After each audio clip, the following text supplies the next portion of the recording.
Bueno, continuando con nuestra presentación de transición a las NIF, entendiendo el decreto 2649 de 1993, que era bajo el cual se regía nuestra contabilidad antigua, antes de haber entrado a lo que eran las normas internacionales de información financiera, vamos a continuar con el tema, ¿ok? Habíamos visto ya eh, todo lo que eran las definiciones ante el ente emisor, el IAC. Hicimos un pequeño análisis de lo que era el decreto 2649 del 93. Vimos lo que era el mercado de capitales, de, pues para entender un poco el por qué Colombia se vio obligado, por ponerle un adjetivo, a, a lo que era implementar al interior de nuestra nación las normas internacionales, ¿ok?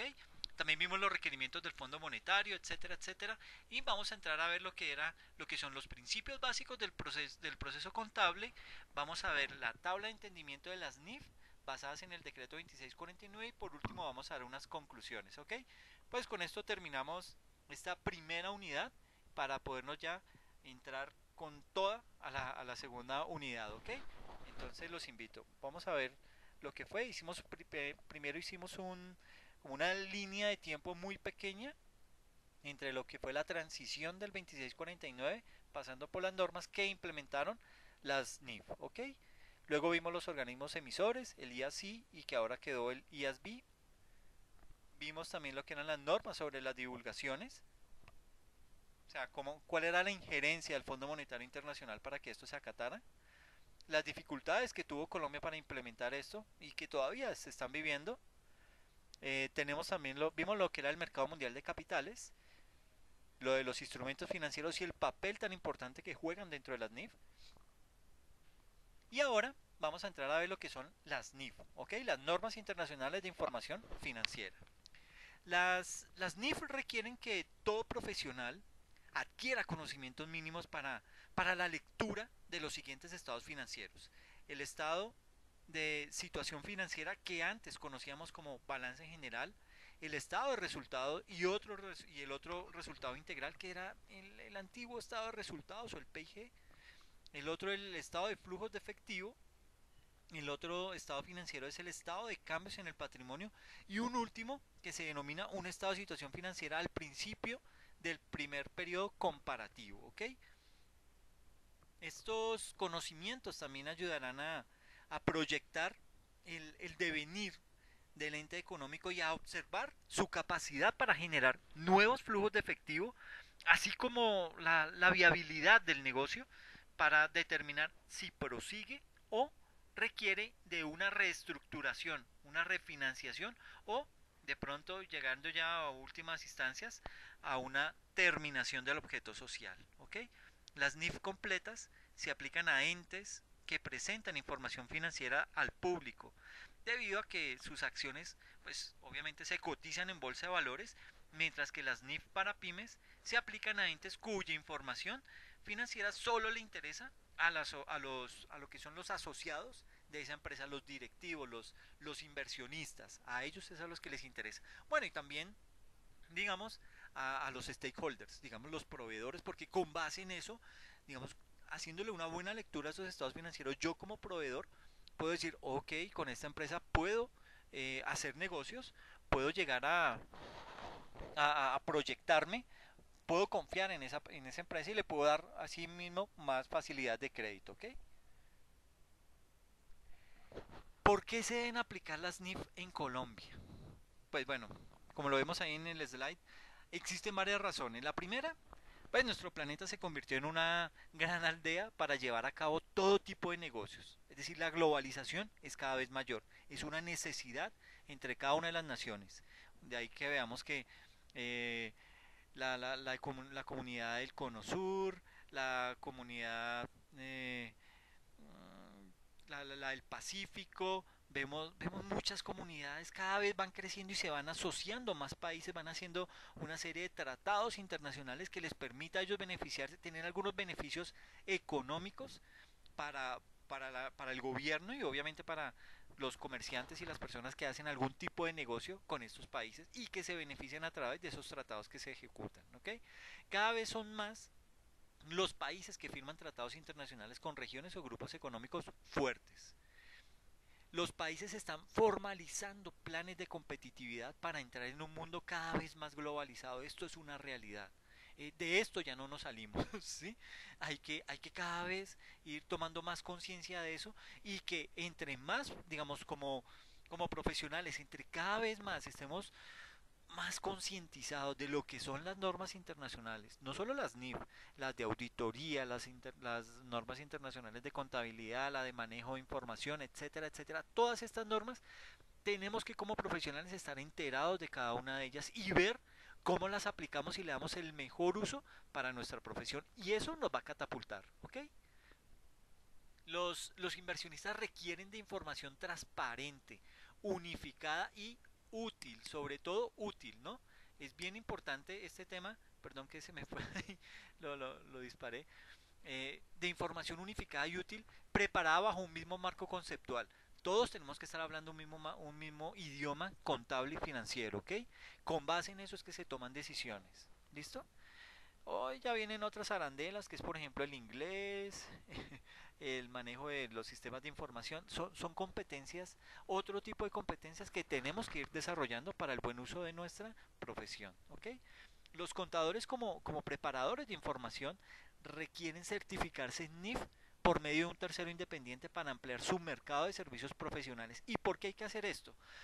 Bueno, porque ante un tercero, por lo general es un tercero que viene avalado por instituciones ya reconocidas a nivel internacional que certifican a este tipo de contadores para que tengan ese aval de ellos y puedan, como su nombre lo dice, ejercer esas funciones de manera mucho más amplia y con una mayor transparencia y confianza. ¿Ok? Los principales cambios del 2649 a las normas internacionales de información financiera. Vuelvo y les recuerdo, el 2649, el decreto 2649 era ese decreto que nos regía a nivel contable y que estuvo vigente por mucho tiempo en nuestro país, ¿ok? Entre los principales cambios que hay entre ese decreto, el 2649 y las NIF, están los siguientes. Primero, la elaboración de políticas contables como fundamento principal de la contabilidad está a cargo del comité asesor y son aprobadas por la alta dirección. Su importancia radica en que se constituyen en la forma de gestionar negocios. Esto es muy importante. ¿Por qué es tan importante? Sucede que con las políticas que yo empiece a establecer en mi compañía, con base en eso es que se va a regir mi contabilidad. Si alguna política queda mal redactada, mal institucionalizada, ahí ya voy a tener problemas, ¿ok? De ahí que se recomiende tanto que haya un equipo consultor que sea el que me ayude a crear esas políticas contables de manera tal que con eso no vaya a tener problemas más adelante, ¿ok? La segunda y el segundo cambio que hubo fue la, la adopción de las NIF para microempresas, pymes y grandes empresas. Eso pues ya lo sabemos. Con eso pues, presionados por el Fondo Monetario Internacional, Colombia tuvo que acatar esa orden y implementar este tipo de normatividad al interior de nuestro país. Vuelvo y les digo, no solamente son las NIF, vienen las normas internacionales de auditoría, las normas internacionales de contabilidad, las normas internacionales de manejo de información, entonces es un pool de normas que hay que implementar en nuestro país para poder seguir eh, perteneciendo a ese selecto club de países que hacen parte del Fondo Monetario Internacional. ¿Ok? Como tercer punto está la entidad cuyos estados financieros cumplan las NIF para pymes, efectuarán en las notas una declaración explícita y sin reservas de dicho cumplimiento. Los estados financieros no deberán señalar que cumplen las NIF para pymes a menos que cumplan con todos los requerimientos de esta NIF. Y sobre todo ahí hace referencia a la NIF 3.3, ¿ok? Pero esto lo que quiere decir es que básicamente para las pymes eh, no son tan rigurosas las NIF como lo son para las grandes empresas, ¿ok?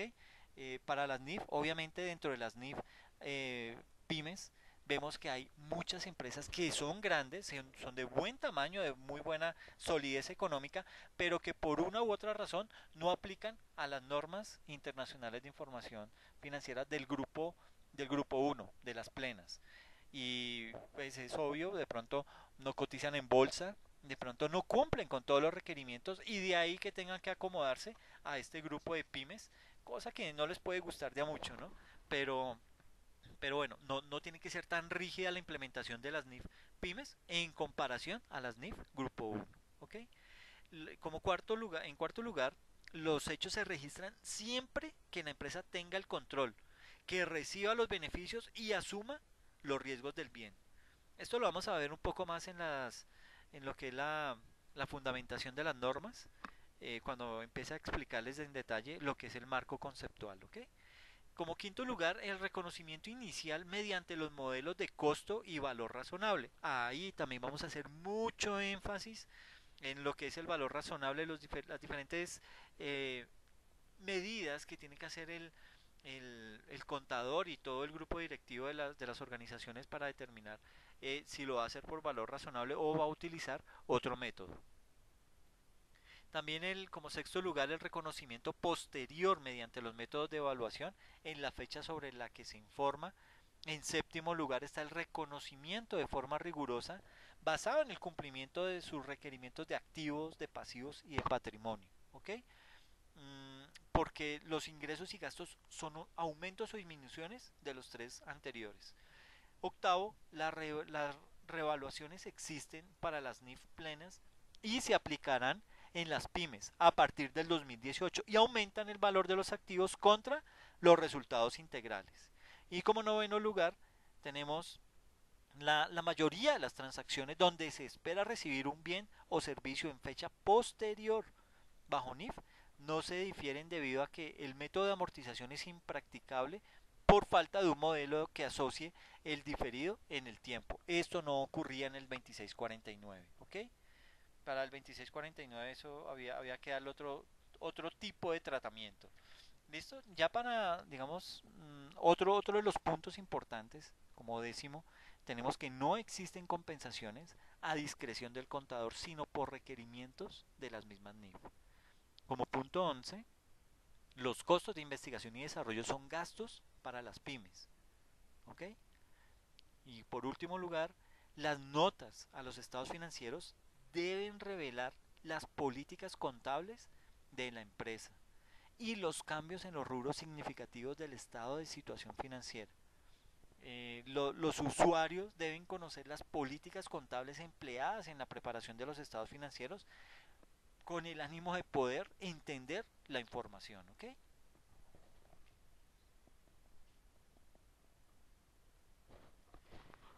Ahora, ¿cuál es la estructura del decreto reglamentario 2649 de 1993? O sea, conociendo la estructura del 2649, nos vamos a meter en la estructura de las NIF, vamos a hallar una serie de similitudes con el ánimo de ver que el 2649 no era tan malo como lo hacen ver en algunas personas, y hay que tratar de tener claro que, digamos, ese 2649 es heredado de una norma internacional, ¿ok? Era lo que se conoce como el Colgap, que en Estados Unidos se llama el US GAAP. Entonces es una norma internacional, es también un estándar internacional. Tan es así que funciona, y ya se los he dicho varias veces, que Estados Unidos todavía no ha dado el salto a NIF y sigue manejando su US GAAP. ¿Okay? Bueno, aquí la estructura del decreto reglamentario 2649, ¿cómo estaba conformado? Sucede que ese decreto se dividía en 4 títulos a su vez, ¿sí? Ese decreto. Los títulos se dividen en capítulos y estos en secciones. Y la siguiente es la estructura. Entonces teníamos un título primero que era el marco conceptual de la contabilidad, que vamos a ver también lo que es el marco conceptual de las NIF. ¿Ok? El marco conceptual de la contabilidad hacía referencia a lo siguiente. Tenía el capítulo 1 que hablaba acerca de los principios de contabilidad generalmente aceptados. El capítulo 2 hablaba acerca de lo que eran los objetivos y cualidades de la información contable. El capítulo 3 sobre las normas básicas. El 4 se dividía bueno, se denominaba de los estados financieros y sus elementos y se dividía en dos secciones. La sección uno de los estados financieros y la sección 2 de los elementos de los estados financieros. ¿Ok? Ese era el título primero. Ahora, el título segundo hablaba acerca de las normas técnicas. Entonces, si el capítulo uno hablaba de las normas técnicas generales, el capítulo 2 de las normas técnicas específicas, y ahí se subdividía en 6 secciones. La primera hablaba acerca de normas sobre los activos, la segunda sobre los pasivos, la tercera sobre normas del patrimonio, la cuarta sobre normas sobre las cuentas de resultado, la quinta sobre normas sobre las cuentas de orden y la sexta sobre operaciones descontinuadas y empresas en liquidación. El capítulo 3 de este título segundo hablaba acerca de las normas técnicas sobre revelaciones, y esto es bien importante porque muchos contadores dicen que lo nuevo que traía el ASNIF era el tema de las revelaciones, y eso es falso. El 2649 ya lo contemplaba. Lo que pasa es que las autoridades nunca enfatizaron en vigilar el estricto cumplimiento de esas revelaciones, y es ahí en donde empieza el acabose del 2649 en nuestro país. ¿Ok? El título tercero habla acerca de las normas sobre registros y libros, y el título cuarto habla ya sobre unas disposiciones finales. ¿Ok? Esa es la estructura del 2649. Ahora, ¿cuál es la estructura de las NIF? ¿Cómo se conforman las NIF? ¿Ok? Tenemos primero, bueno, como toda norma, pues tiene un índice, tiene un prólogo, una introducción, y ahí dentro de esa introducción la conforma lo que es el propósito y el valor normativo, el alcance, los usuarios y necesidades de información, el objetivo de los estados financieros, y ahí podemos ver lo que es el estado financiero de situación financiera, desempeño y cambios en la posición financiera, las notas y cuadros complementarios. Todo eso hace parte del índice. Luego viene todo lo que tiene que ver con las hipótesis fundamentales. Y en esas hipótesis fundamentales vamos a hacer mucho énfasis cuando hablemos acerca del marco conceptual, ¿ok? Acá se habla acerca de la base de acumulación o de vengo, que es una hipótesis fundamental, y la otra la de negocio en marcha, que es básicamente ver cuál es la continuidad de la empresa a futuro, ¿ok? Pero eso se los voy a explicar en detalle cuando hable acerca del marco conceptual. Otra de las secciones que conforma la estructura de las NIF es la que se denomina características cualitativas de los estados financieros, y dentro de esas tenemos lo que es la comprensibilidad, la relevancia, la importancia relativa o materialidad, que está dentro de la relevancia, y la fiabilidad, que se divide en representación fiel, en la esencia sobre la forma, la neutralidad, la prudencia y la integridad. ¿Ok? Bueno, y continúan con la oportunidad, el equilibrio entre costo y beneficio y el equilibrio entre características cualitativas. ¿Ok? Otra de las características cualitativas de los estados financieros es la imagen fiel o presentación razonable. ¿Ok? Eso con lo que tiene que ver con esa sección denominada características cualitativas de los estados financieros. Luego viene otra sección denominada elementos de los estados financieros. Entonces, bueno, aquí tengo que hacer un paréntesis. Recuerden por favor que las NIF están orientadas única y exclusivamente a todo lo que tiene que ser estados financieros, ¿ok? Por eso se llama normas internacionales de información financiera. Va orientado a todos los estados a todos los estados financieros de una organización.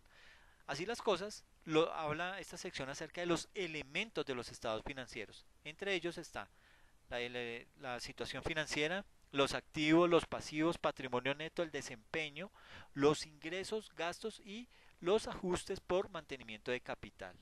Eso es lo que conforma la sección denominada elementos de los estados financieros. Luego viene otra sección denominada reconocimiento de los estados, de los elementos de los estados financieros.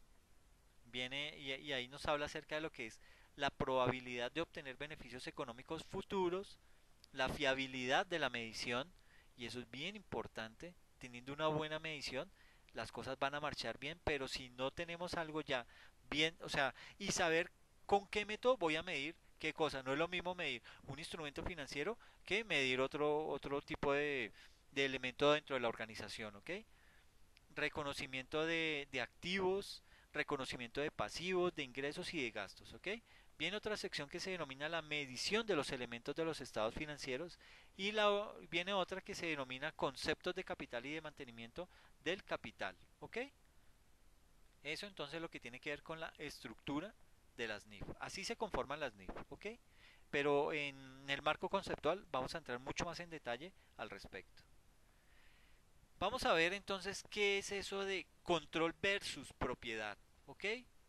Sucede que en la literatura contable el concepto de control de los recursos, el cual se logra en la mayoría de los casos a través de su propiedad, pero que pueden darse sin que ésta se encuentre presente. Eso es una definición de básicamente lo que es activo para el 2649, ¿ok? Por otra parte, también existen casos en que teniendo la propiedad no pueda disponer de sus beneficios económicos, caso en el cual bajo una concepción económica no estaría en presencia de un activo. La norma internacional define, o sea, vamos a entrar a definir qué es activo para NIF y lo vamos a comparar con qué es activo para el 2649, ¿ok? Entonces, la norma internacional define que un activo es un recurso controlado. Esa es la gran diferencia, es un recurso controlado por la empresa como resultado de eventos pasados del que la empresa espera obtener en el futuro beneficios económicos. Eso es definición de un activo. Pero van a ver que hay muchas similitudes con el 2649. Miren, el 2649 definía activo como es la representación financiera de un recurso obtenido por el ente económico como resultado de eventos pasados de cuya utilización se espera que fluyan a la empresa beneficios económicos futuros. ¿Ok? ¿Cuál es la diferencia? Lo tengo aquí resaltado. Controlado. ¿Y por qué eso? Porque en el 2649 no se hacía referencia a que el activo tenía que estar en posesión de la compañía, que ese activo tenía que, la compañía, si lo tiene, ella se hace responsable de todos los riesgos y de todos los beneficios de tener ese activo. Aquí en el 2649 no se hacía claridad sobre eso. Se decía que era un activo a la representación financiera de un recurso obtenido, pero no controlado, de un recurso que la compañía compró y puede ser que no lo tenga bajo su dominio, ¿ok? Y si eso llegase a ocurrir en el 2649, no clasificaría como un activo. Esa es una de las grandes diferencias, ¿ok?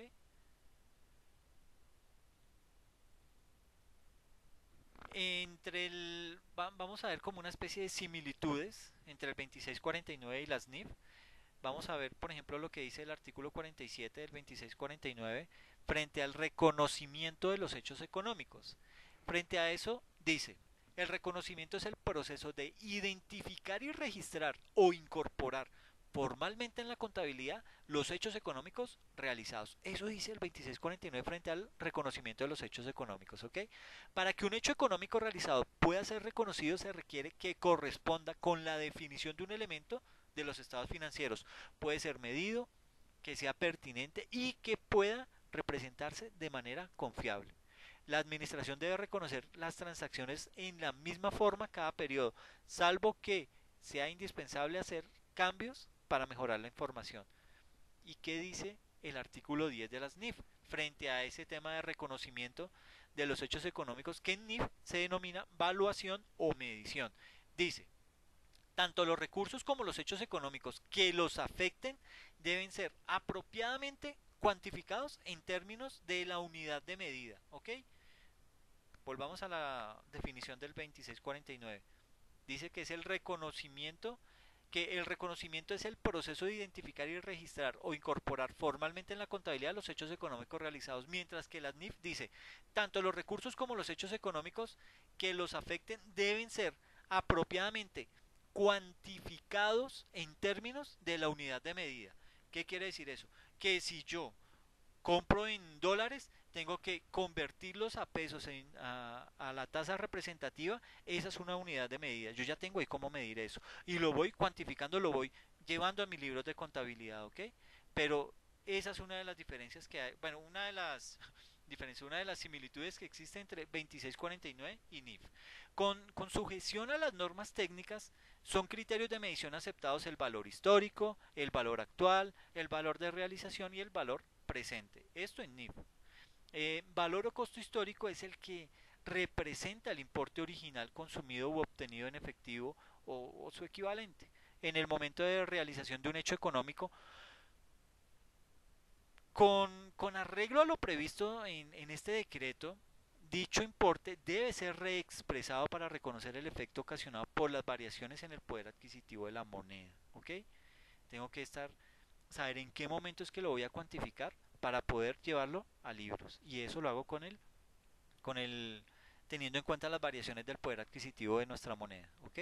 Valor actual o de reposición es el que representa el importe en efectivo o en su equivalente que se consumiría para reponer un activo o se requeriría para liquidar una obligación en el momento actual. Esto no se preocupen que lo vamos a ver en detalle con el marco conceptual. ¿Ok?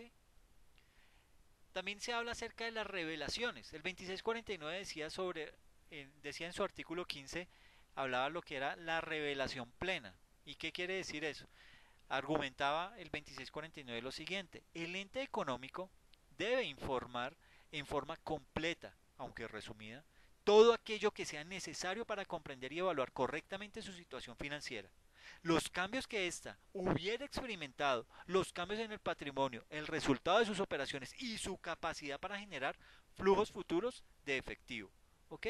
La norma de revelación plena se satisface a través de los estados financieros de propósito general, de las notas a los estados financieros, de información suplementaria y de otros informes tales como el informe de los administradores sobre la situación económica y financiera del ente y sobre lo adecuado de su control interno. Eso se hacía en 2649, pero no lo estaban vigilando. Entonces se llegó a interpretar que el que quería lo hacía, el que no, no hacía y no había ningún problema. El artículo 115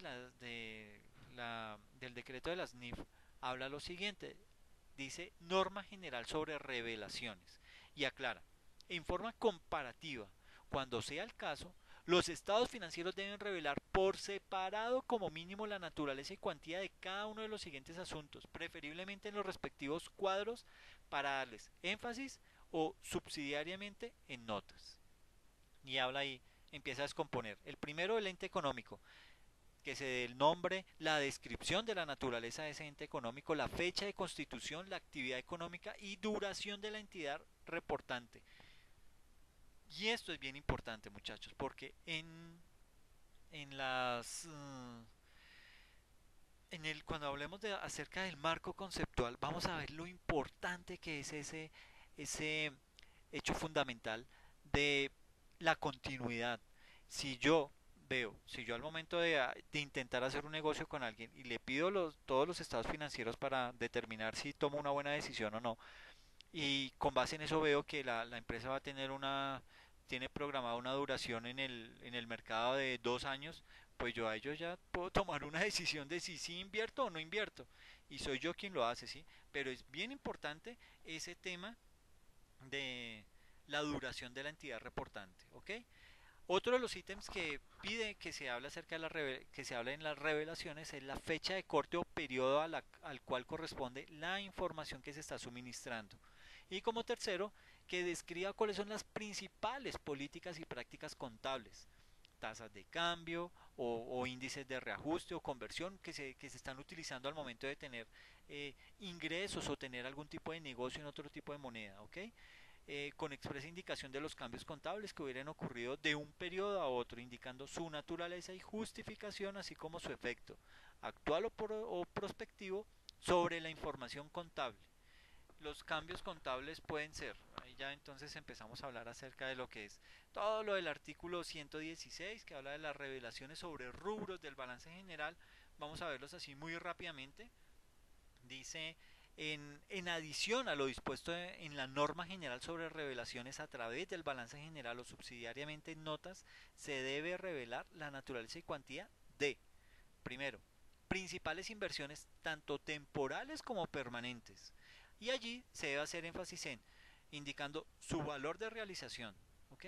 Cuando se trate de inversiones mediante las cuales se subordine otro ente, se indicará adicionalmente el porcentaje de participación que cada una de ellas represente, el método utilizado para su contabilización y las utilidades recibidas. De esa manera es que se hace todo el tema de revelaciones en NIF. Y la segunda habla acerca de las principales clases de cuentas y documentos por cobrar, indicando el movimiento de la provisión para incobrables. Tratándose de cuentas y documentos a largo plazo, se debe indicar los valores recuperables en cada uno de los 5 años siguientes y las tasas de interés aplicables. ¿Ok? Bueno, vamos a ver los principios básicos que sustentan el proceso contable. Esto también hace parte del marco conceptual, pero lo tenemos que tocar en esta sesión. Tenemos ahí dentro de los principios básicos que sustentan todo el proceso contable, tenemos el de reconocimiento inicial, el de medición inicial y medición posterior, lo que se denomina la eliminación o baja en cuenta, y la presentación o revelación. ¿Ok? Tenemos acá todo lo que tiene que ver con el estándar que aplica a cada uno de los, de los diferentes procesos, digamos, a nivel de inventarios y a nivel de propiedad, planta y equipo. Tenemos el reconocimiento inicial que se hace mediante el marco conceptual, que lo vamos a ver. Tenemos también todo lo de la medición inicial.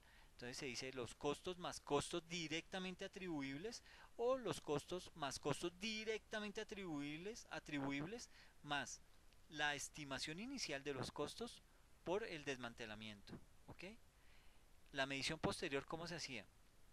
Entonces, digamos, en 2649 se hacía con modelo del costo o modelo de valor razonable, mientras que en NIF se habla acerca de modelo del costo o modelo de reevaluación. ¿Listo? Frente al tema de eliminación o baja en cuenta, se tiene en cuenta lo siguiente: deterioro. En 2649 se hablaba de valor razonable o importe recuperable si se aplica el modelo del costo, mientras que en NIF se habla de deterioro y se entra a tipificar solamente lo que es el importe recuperable. ¿Ok?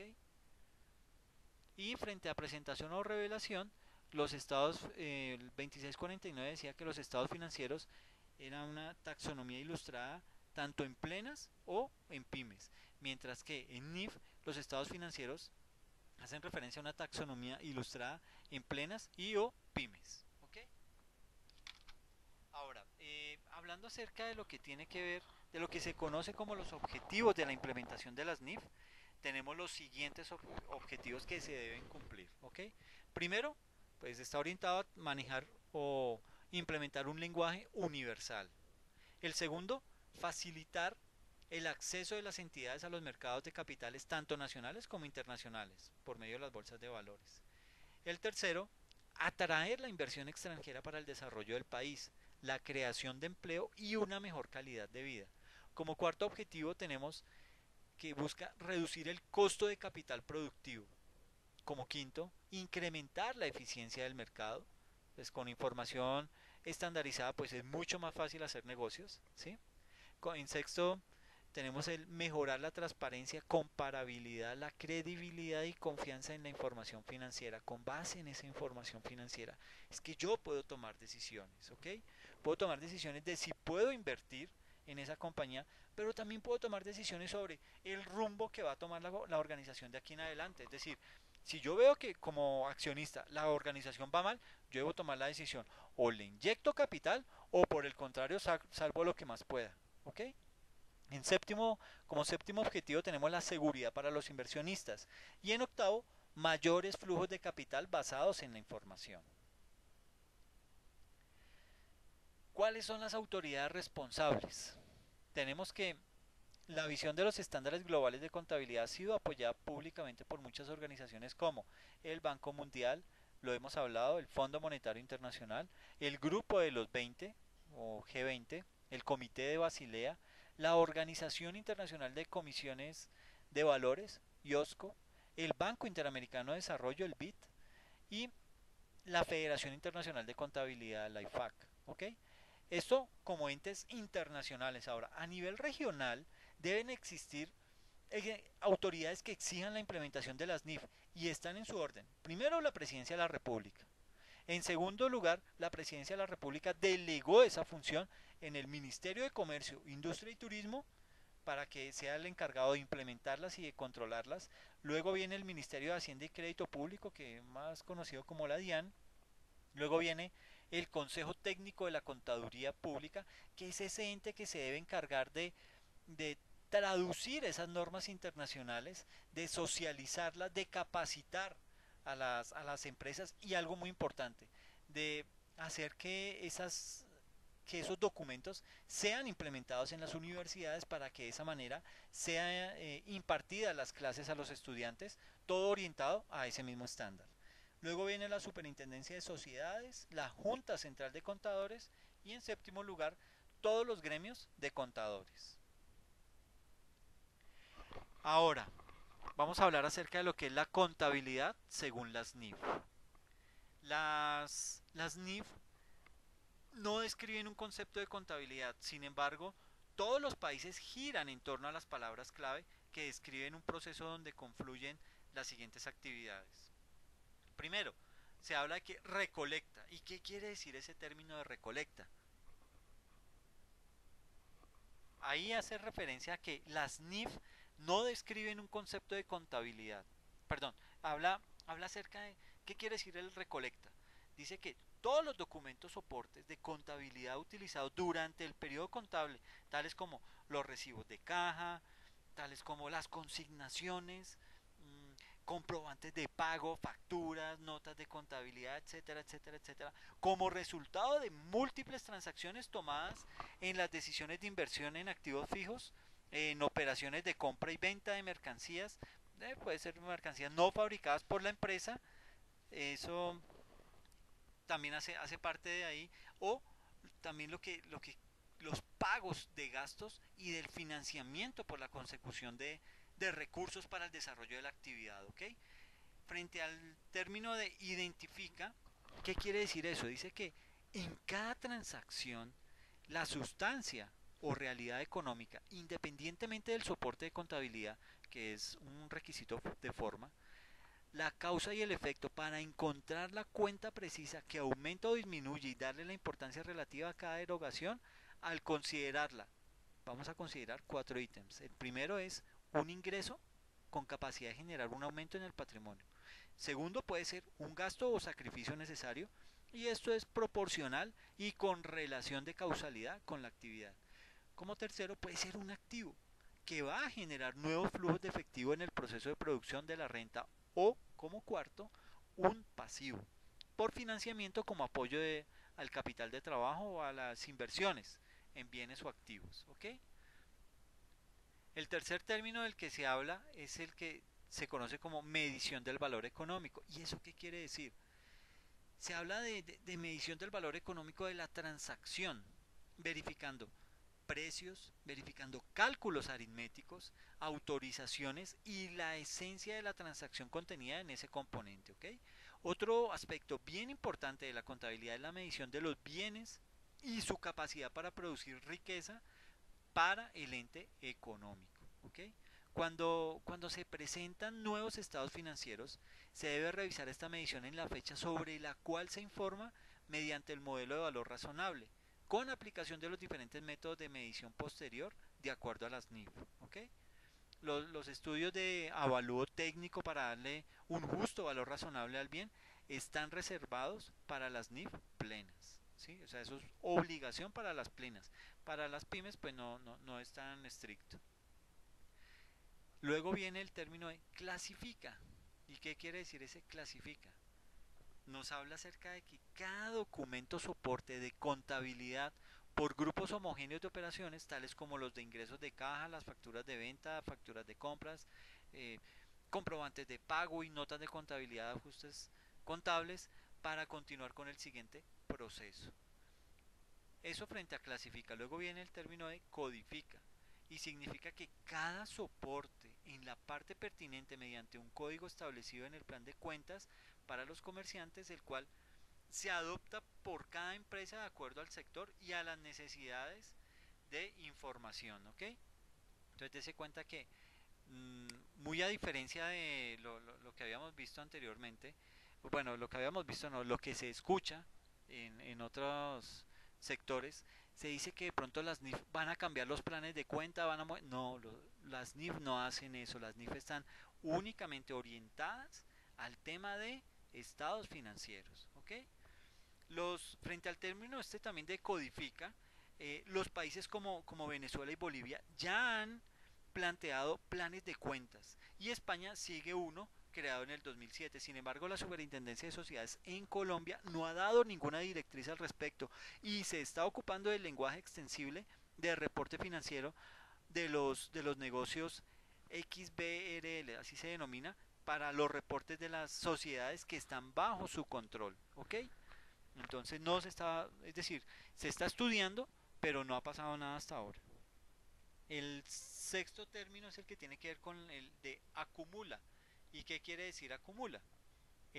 Acumula en el comprobante de contabilidad todas las operaciones similares a una determinada cuenta expuestas en los soportes de contabilidad por las operaciones llevadas a cabo durante un periodo contable que puede ser un día o un mes, con el fin de proceder al siguiente proceso. Si la contabilidad es sistematizada, este proceso se cambia por el ingreso de cada transacción en los documentos del programa de contabilidad que se identifican por la clase, por el número, se identifican también por el periodo y fecha, se identifica por el valor.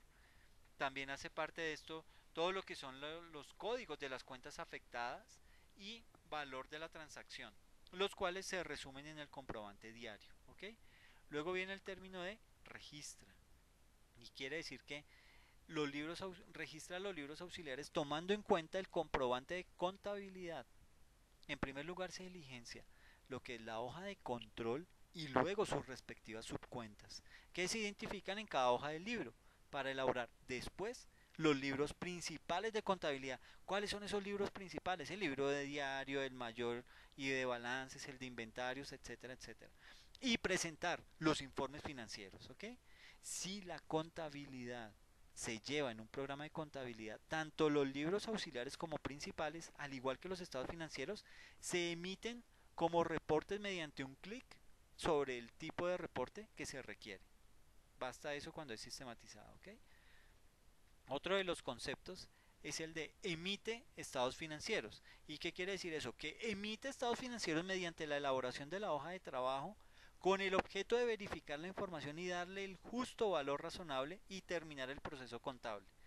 La emisión de estados financieros es muy sencilla, pero es sencilla cuando se dispone de un programa de contabilidad porque con un clic se cierran las operaciones del ejercicio y con otro se emiten los diferentes reportes de los estados financieros que se requieren. Entonces, apoyarnos en una buena herramienta tecnológica nos va a servir, nos va a ser de mucha utilidad y va a facilitar las cosas, ¿ok? El otro término es el de revela. ¿Y qué quiere decir?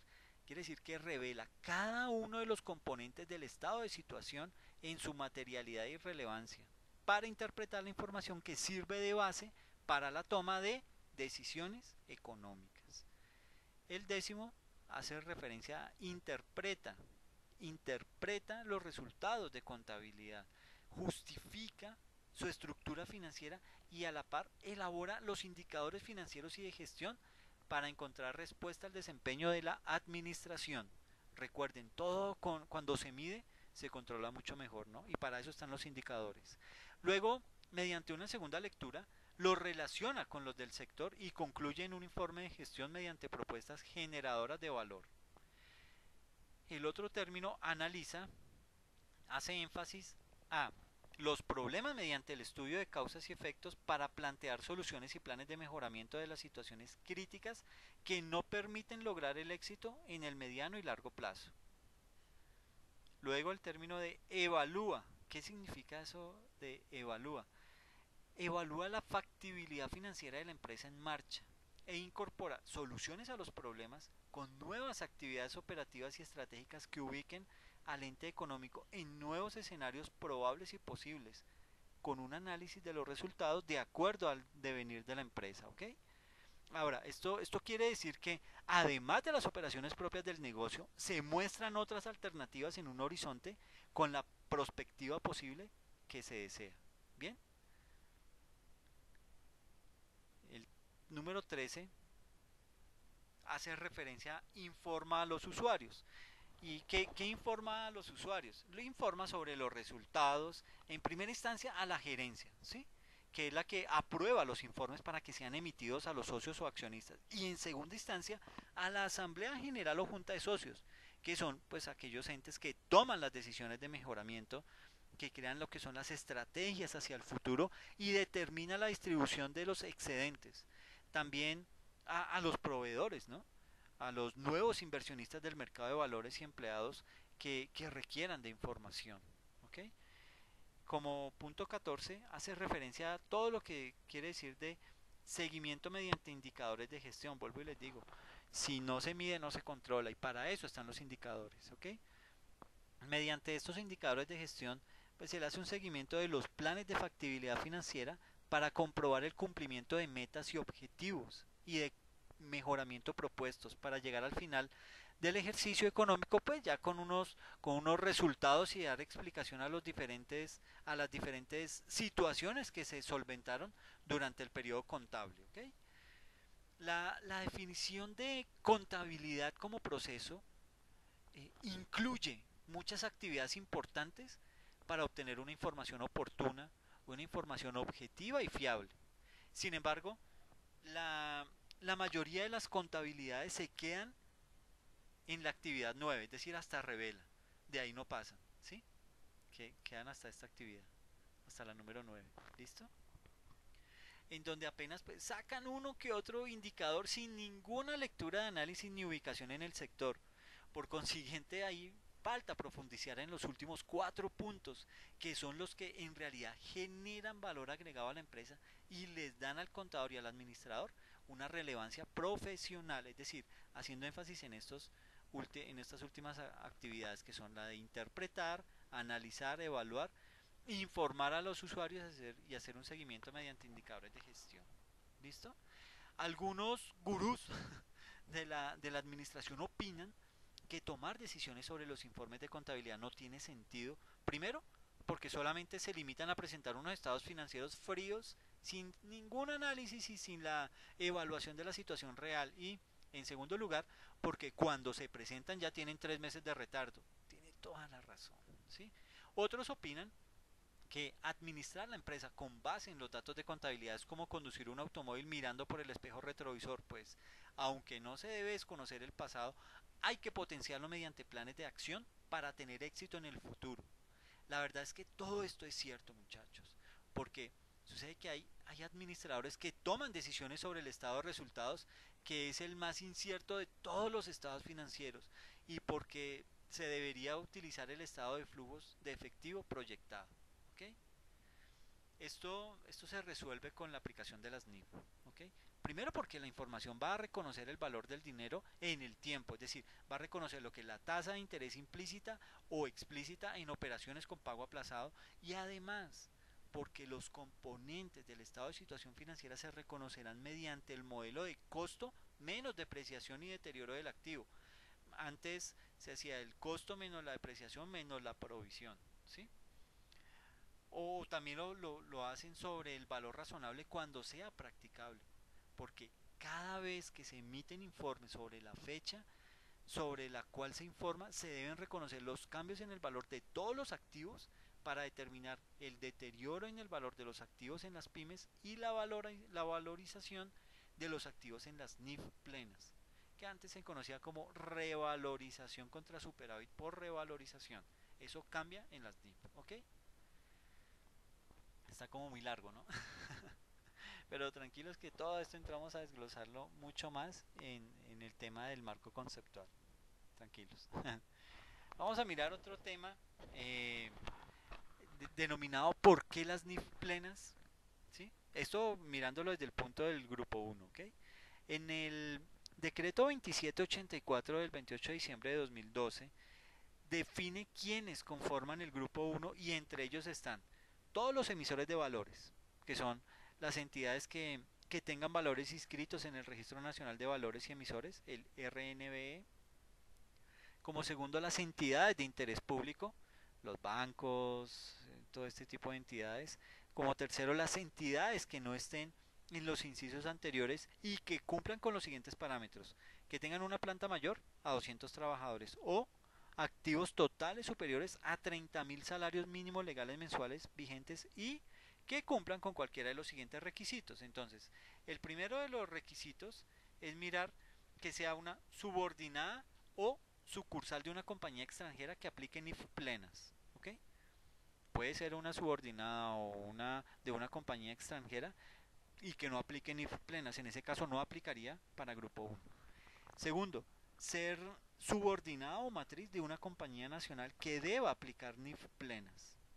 Y tercero, bueno, como tercer punto, ser subordinado o matriz, ser matriz asociada o negocio conjunto de una o más entidades extranjeras que apliquen NIF plenas.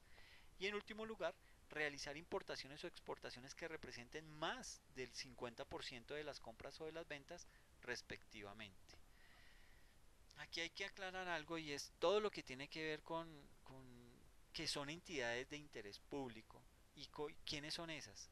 Entonces, son entidades de interés público las que, previa autorización de la autoridad estatal competente, captan, manejan o administran recursos del público y se clasifican en los establecimientos bancarios, corporaciones financieras, compañías de financiamiento, cooperativas financieras, organismos cooperativos de grado superior o entidades aseguradoras. En segundo lugar, aparecen lo que son las sociedades de capitalización, las sociedades comisionistas de bolsa y los portafolios de terceros que ellos administran, las sociedades administradoras de fondos de pensiones y cesantías privadas y los fondos por ellas administrados. Las sociedades fiduciarias también hacen parte de este grupo, los negocios fiduciarios cuyo fideicomitente está incluido en el grupo uno. También están las bolsas de valores, las sociedades administradoras de depósitos centralizados de valores, las cámaras de riesgo central de contraparte, las sociedades administradoras de inversión, las sociedades titularizadoras, las sociedades de intermediación cambiaria y servicios financieros especiales. Tenemos también todo lo que son las carteras colectivas administradas por sociedades fiduciarias, las sociedades comisionistas de bolsa y sociedades administradoras de inversión y otros que cumplan con esta definición. ¿Por qué? Porque ellos manejan el dinero de otras personas, manejan dinero público, ¿ok? Y ellos deben dar total transparencia sobre toda y cada una de las actividades que realizan, ¿ok? Y nosotros pues estamos en nuestro deber de exigir toda la claridad en esa información, ¿ok? Bueno, ¿por qué las NIF pymes o grupo 2? Sucede que el decreto 3022 de 2013 determina pymes como entidades que no cumplan con los requisitos del artículo 1 del decreto 2784 de 2012 y sus modificaciones o adiciones, y que tampoco cumplan con los requisitos del capítulo primero del marco técnico normativo de información financiera, anexo al decreto 2706 de 2012. Los portafolios de terceros administrados por las sociedades comisionistas de bolsa de valores, eh, los negocios fiduciarios y cualquier otro vehículo de propósito especial administrados por entidades vigilados por la Superintendencia Financiera de Colombia que no establezca contractualmente aplicar el marco normativo establecido en el anexo del decreto 2784 de 2012 ni que sean de interés público. Es decir, aplican para aquellas empresas que no estén en el mercado de valores. Así de sencillo. Esas son las que deben aplicar pymes, NIF grupo 2 o NIF pymes, ¿ok?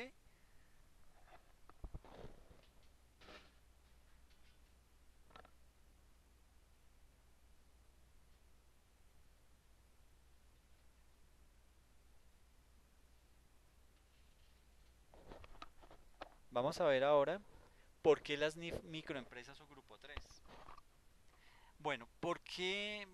¿Por qué las NIF microempresas? Si bien con el decreto 2706 de 2012 se había fijado el camino a seguir para los pertenecientes al grupo 3 dentro del proceso de convergencia NIF en Colombia, el Ministerio de Comercio,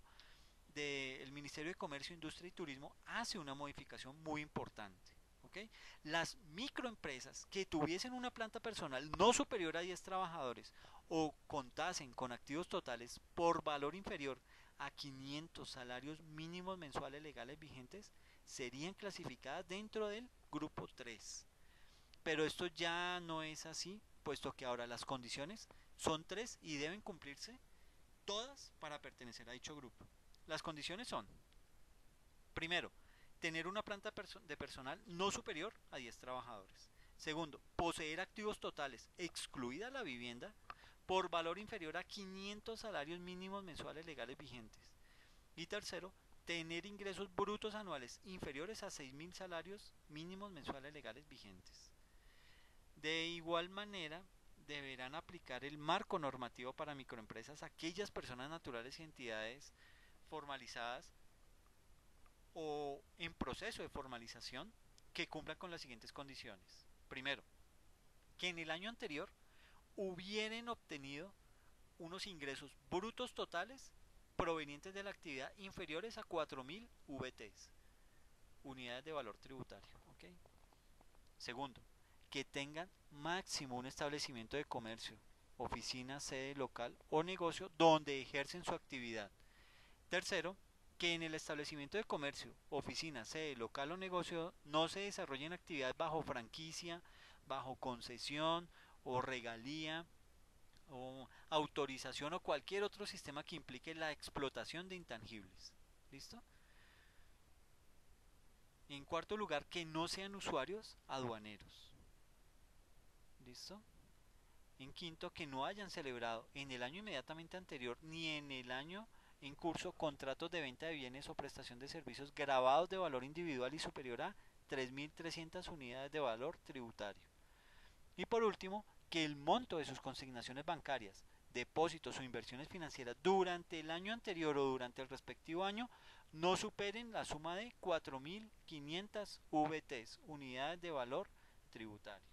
Si eso pasa, deben de inmediato empezar a implementar NIF Pymes. ¿Ok?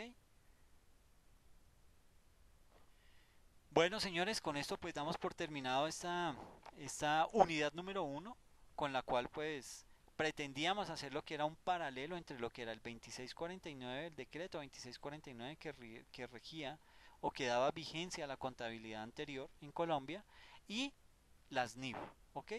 Dando a entender que pues no todo en el 2649 era tan malo como parecía ser, ¿ok? Les agradezco mucho, les pido por favor que participen en el foro de sesión sincrónica y cualquier inquietud me la comunican a través del correo electrónico, ¿ok? Muchas gracias y que pasen bien.